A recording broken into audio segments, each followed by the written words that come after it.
The Blonde Who Came In from the Cold by Allie Carter. Read by Andrew Eiden and Emily Ellett. To all the little girls who wanted to be spies when they grew up, who's to say you're not already? I thought our story was epic, you and me, spanning years and continents, lives ruined, bloodshed. Epic. Logan Eccles, Veronica Mars, Season 2, Episode 20, Look Who's Stalking. Chapter 1. 10 years ago, Washington, D.C. As luck would have it, the first time Alexandra Sterling really wanted to kill a man happened to be the night before she started spy school. Of course, technically the program was called the Clandestine Operative Training and Assessment Course, but technically, COTAC didn't even exist, so Alex was going to call it whatever she wanted. In fact, until she got on the bus at 6 a.m., she was also going to eat whatever she wanted, chicken fingers, and wear whatever she wanted, her stretchiest pants and a ratty old t-shirt from a German band she told everyone was her favorite. Her actual favorite was Taylor Swift.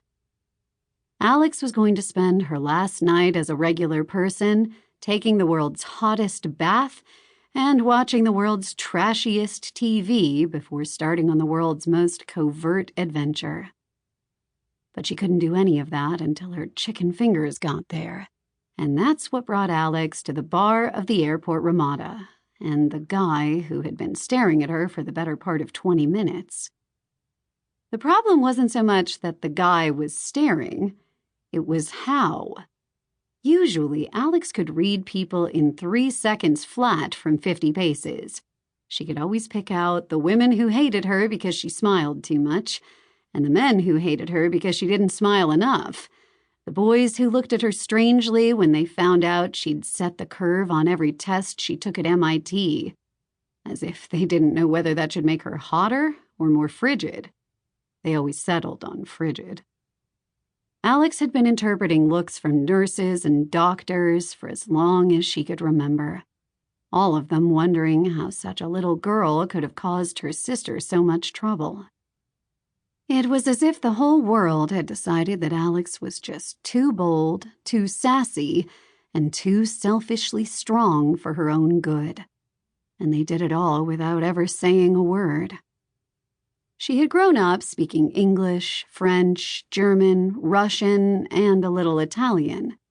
But most of all, Alex was fluent in people. Still, as she studied the guy at the end of the bar, Alex didn't know what to make of him. He was white and mid-20s, maybe a little older because his eyes looked tired in a way that had nothing to do with jet lag.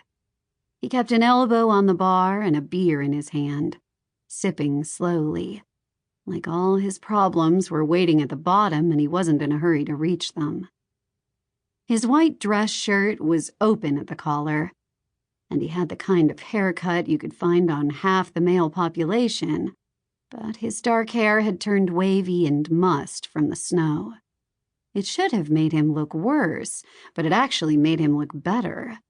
And Alex started to wonder if she'd remembered to pack a hairbrush, and also when was the last time she'd used it.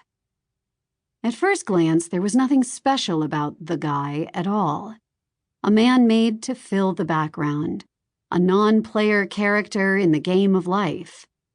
But that didn't change the fact that Alex had noticed him, and now she couldn't unnotice him. The TV over the bar showed a football game. On the screen, a giant in shoulder pads was spiking a ball and dancing in the end zone. But the man at the bar didn't even glance in its direction.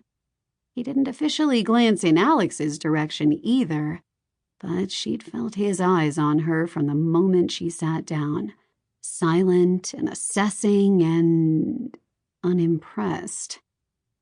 She should have brushed her hair. She should have put on a bra. She should have forgotten about the chicken fingers and gone to bed hungry. Sample complete. Ready to continue?